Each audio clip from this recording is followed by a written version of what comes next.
এই গল্পটা শেষ না পড়লে শফিকের ভালোবাসার আসল মানে তুমি কোনোদিন বুঝবে না। গ্রামের নাম চন্দনপুর। এই গ্রামেরই এক নীরব ছেলে ছিল শফিক। খুব বেশি কথা বলতো না, কিন্তু তার চোখে ছিল অদ্ভুত এক গভীরতা, যেন হাজার না বলা অনুভূতির ভিড়।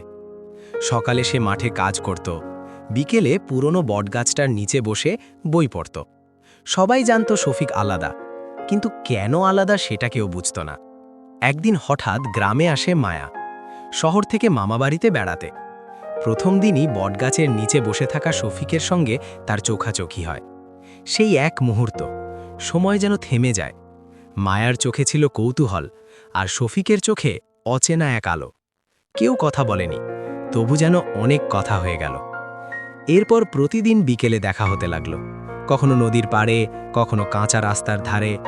শফিক কম কথা বলতো, কিন্তু যখন বলতো প্রতিটা কথায় থাকতো যত্ন।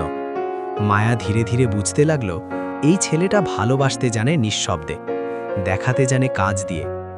বৃষ্টি হলে শফিক ছাতা নিয়ে দাঁড়িয়ে থাকতো দূরে, শুধু যেন মায়া ভিজে না যায়।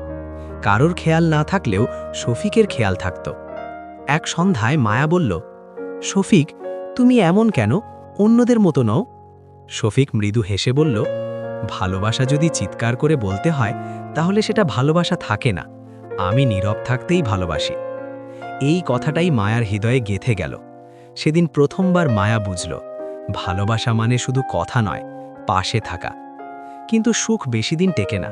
মায়ার শহরে ফিরে যাওয়ার দিন এসে গেল। যাওয়ার আগের রাতে নদীর পাড়ে দাঁড়িয়ে দুজন চুপচাপ ছিল।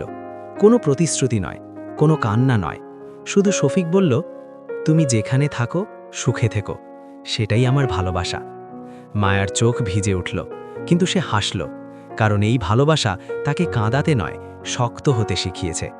সময় পেরিয়ে গেল। একদিন মায়া আবার ফিরল চন্দনপুরে, এবার একা নয়, নিজের সিদ্ধান্ত নিয়ে। বটগাছের নিচে সেই পুরনো শফিক আগের মতোই বসে। চোখাচোখি হতেই দুজনেই বুঝে গেল, কিছু ভালোবাসা দূরত্বে মরে না, বরং আরও গভীর হয়। শেষ কথা, এই ছিল শফিকের নীরব কিন্তু গভীর প্রেমের গল্প।